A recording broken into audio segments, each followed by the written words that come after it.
What's going on, guys, and welcome back to Baker's DIY Lifestyle. In today's video, we are going to be talking about how to finish this piece of wall that we have closed in from when we used to have the window here. And if you haven't seen the video of us removing the window, I will link it at the top of the screen here so you can check that out beforehand. But today what we're going to focus on is how to finish the drywall, how a beginner would tackle a project like this.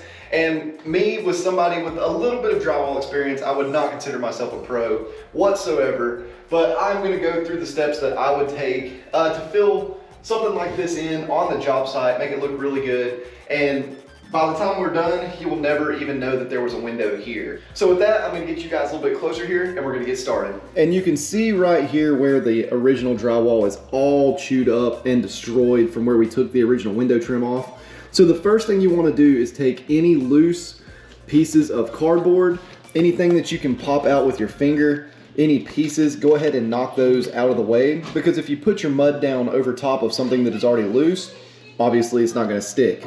So here's an example of something like a loose little piece of cardboard here. You can pull that out and just make sure it is nice and tight. I forgot my flat razor blade, so I need to go grab that to remove some of the caulking here.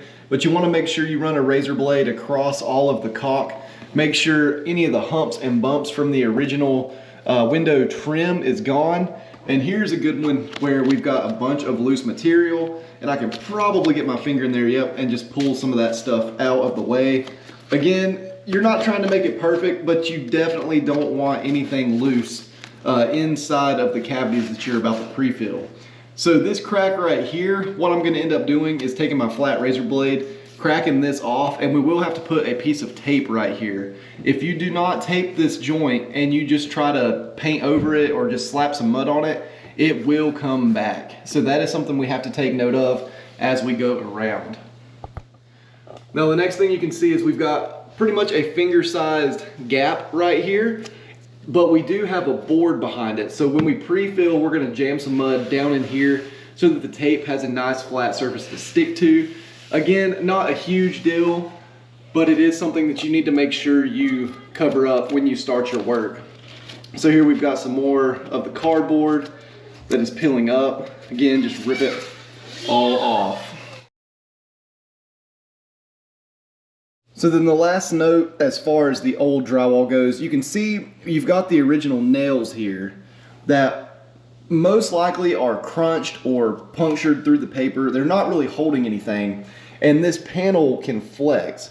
So what you want to do is go ahead and add some screws like this between almost every nail hole, and that will ensure that this piece of drywall that it was originally here is not loose, that you didn't break any of the nails or loosen them, and it'll keep that piece solid just like the new piece, so that when you mud, you don't have to worry about it bouncing or creating a crack in the future.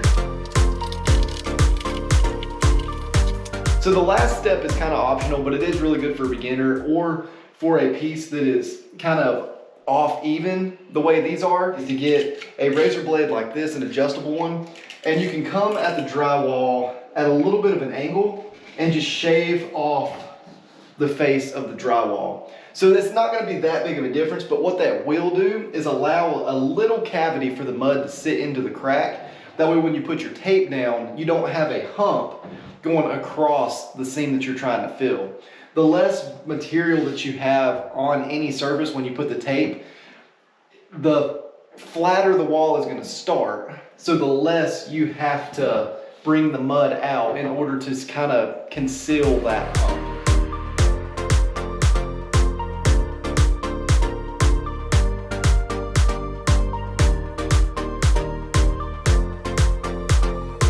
Alright guys, so we are to the point where we are ready for pre-fill. We've got all of the holes cleaned up, we've got all the lines cleaned up, and we are ready to fill the gaps so we have a nice flat surface for our tape to go across. So when you are mixing any kind of mud, you want a whipped cream kind of consistency. That way whenever you pull it out of the pan, you don't have to worry about dripping as much as you would, of course, if it's too runny. So I pretty much always use a 6-inch blade when I'm doing pre-fill, because you can really work the mud in there and then just wipe it smooth. So we're only focusing on divots in the wall, bigger holes, and then of course the crevice across the top there where the drywall didn't meet the top. So this is probably a worst case scenario for any kind of beginner starting with something like this. But again, if you just follow all these steps, just work it step by step, we'll have a finished product at the end. And again, this coat is not to be pretty. We're not trying to feather anything out. All we're trying to do is smash as much mud as possible into these larger gaps so that our tape doesn't float. That way it just has a solid surface to stick to all the way up the wall.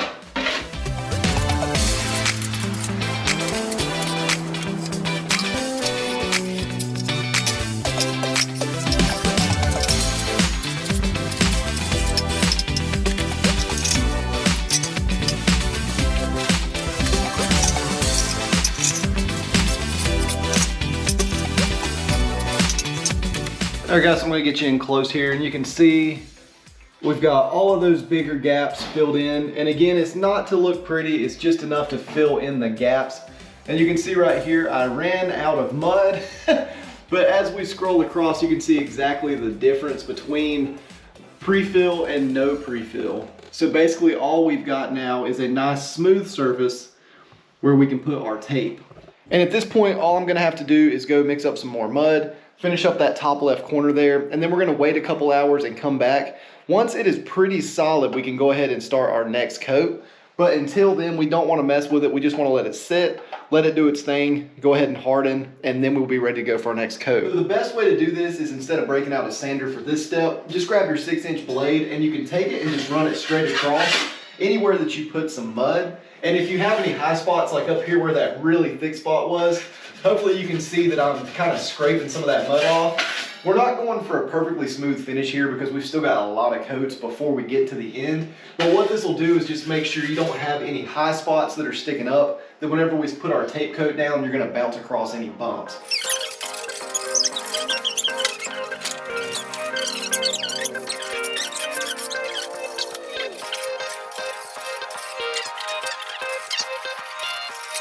All right, so with either paper or mesh tape, your goal here is just to cover any of the cracks, any of the spaces between the drywall, or if you have a bigger hole like the ones on the top and the bottom here where the drywall broke, you can put 2 pieces of tape side by side, and that'll just ensure that you don't have to worry about anything cracking. In the future, if somebody bumps into the wall or it flexes a little bit, it's not gonna rip apart and put a crack up the seam of the wall. And again, like I said up here where we've got a couple spots where the paint has cracked, we're gonna go ahead and put a piece of tape up there as well, and that'll just ensure that those cracks don't get worse.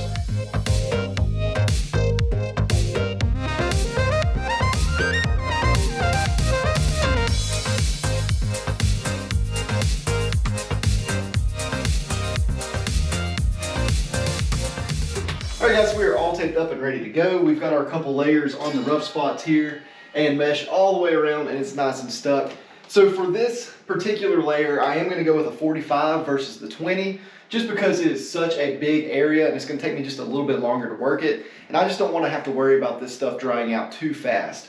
So again, if you're a beginner and this is something that you are learning and you're trying to do it pretty quick, or if you've got a smaller patch, you can still go back to the 90 and that'll give you a lot more working time, but it'll make it just a little bit longer between coats for you. With mesh tape though, your first coat is more of a smoothing coat. You're kind of covering the mesh and filling in all the crevices of the mesh because it's going to press through and stick to the wall and hold the mesh in place. But also, if you scrape off too much, every coat after this one, you're going to have to deal with the mesh bumping like this. If you can hear that running down the wall, just that zipper-like sound, it's going to put little micro humps all the way down your next and final coats, which is just a pain in the butt to deal with. So your first coat on the mesh is all about getting it level with the top surface of the mesh, fill the mesh in completely, and then just do one nice thick coat across the top of the mesh. So again, it takes a little bit of finesse. It might take you a couple times to do it, but don't rush. Make sure you have the right type of mud for your skill level. And if the mud starts to get hard, just stop, because it is not going to adhere to the wall. Once you start getting that dry time in the mud, you're going to be in trouble and you'll have to work really fast, which is when you make mistakes.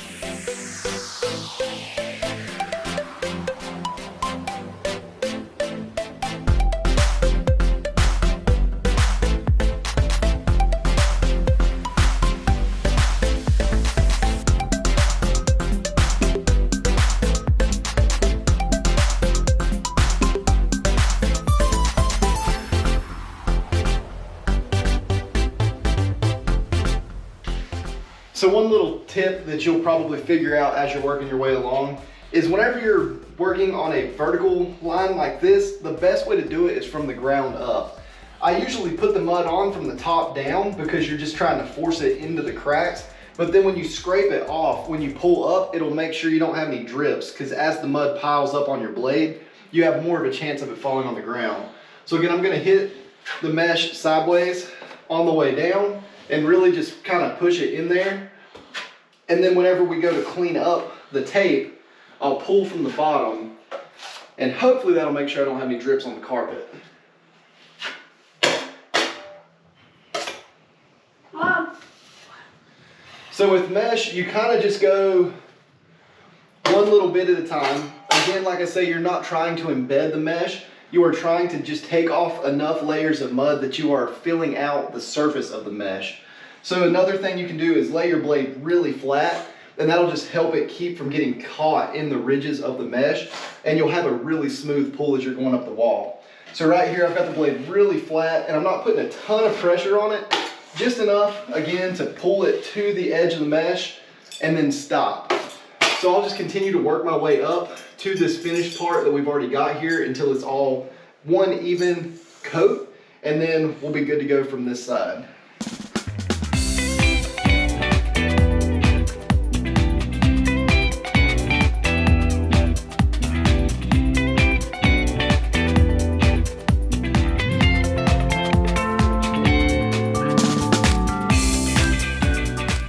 Alright guys, so that is it for this coat. We've got all of our tape mudded down, and you can see I mixed up way too much. It happens every once in a while until you get really good, and I've done this a lot and I still don't know exactly how much mud to put in my pan. But I always err on the side of too much, because whenever you're doing a project like this, when you run out, it is very, very aggravating to have to go clean your pail, mix up more, come back in and just touch up one little spot. Kind of like I did when we were doing the pre-fill. But now I'm gonna go ahead and get the camera in close and show you exactly what it looks like and kind of what you're going for with the mesh tape. And I'm pretty happy with the way it turned out. There's always a few spots that don't look fantastic. And one of the issues I had since I mixed up too much is that I did have some dry chunks down in my mixture, which is also partly due to the fact that these bags are old and they sit in my work trailer and they collect moisture, and over time they get kind of chunky. But it's all stuff that you can work through, and if you have bought fresh mud, you won't have to worry about any of that. But hopefully we can get in here where you can kind of see exactly what we did with the mud, and you can tell that the mesh tape is completely embedded. And if you look on the wall, you can tell how well you've got the coverage by if there's any bumps on the wall. So right in this area, the wall's super smooth. I can barely see the mesh tape. And on this side of the wall, there's no ridges and bumps, which means we stopped right at the perfect point. You can barely see the edge of the mesh, but it is super smooth going all the way down. So we didn't pull too much material off. Maybe you can see this spot right here. There's a little bit of mesh tape showing through where I was just a little bit light on the mud. I probably could have put a little more pressure on that and fixed it. But again, we've still got 2 or 3 more coats at least to get this thing completely done. But now that our tape is down, we've got finish coats after that. I'm gonna let this dry for a couple hours, go do some other stuff, then I'll come back, put 2 more coats on it, and hopefully it'll be ready for paint. Hey guys, so we are back, and as you can tell, it is the next day due to my ensemble here. So of course, just like all of my projects, we got started and then got busy and didn't have time to finish it. But that's okay, because we are here today. We're gonna knock this thing out and get it ready for paint by the end of the day. So on this step, if you are a decent mudder, if you have done it before and you have this first layer pretty flat, you don't have to break out a sander just yet. You can go ahead and use your 6-inch blade again. Do the same thing we did yesterday and just go across everything and just knock off any of the high spots. And then once we get our 10-inch blade coat on now, that's whenever we'll start breaking out either the sponge or the sander, and we'll go ahead and start kind of working everything flat as we are expanding the mud to create the illusion of flatness on the wall. But mine looks pretty good here. I'm not too upset with anything. I've got a couple spots where I dropped some mud. So again, if you just run your blade flat across the top, you're good to go. You don't have to sand it. It doesn't create a huge cloud of dust.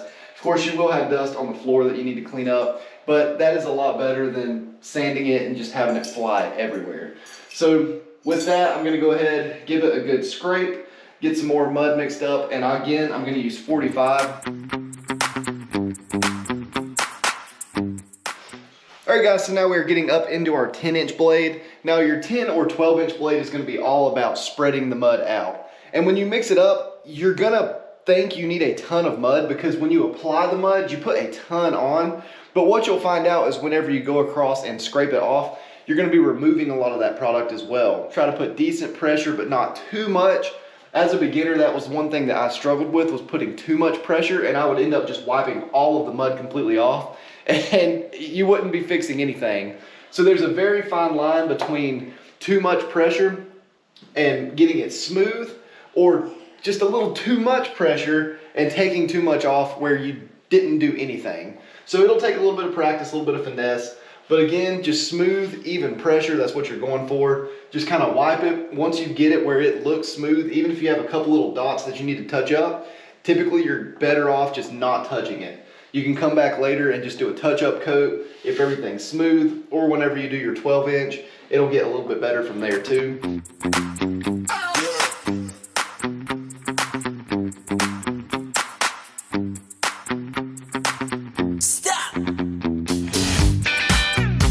This coat looks good. It's nice and smooth. There are a few spots where I got a little bubble and a couple little scrapes where like just a chunk of dried mud whipped through it. But overall, I would say 90% of it is really flat, and I'm super happy with the way it looks. All right guys, so we are down to our final coat in here, and it is looking really good. Most of it is super smooth. There's just a few places that I'm gonna have to add just a little bit where I've got some little crevices or some spots where that mud was chunking up on me. So I am gonna go ahead and go to my bucket mud. And the reason I'm gonna do that is because this will be the final coat of the day, and there's plenty of time for it to dry before tomorrow. And it'll just give me 100% working time. I won't have to rush. I won't have to worry about it drying super fast. And I can just make sure I take my time, get this last coat nice and smooth and ready for paint.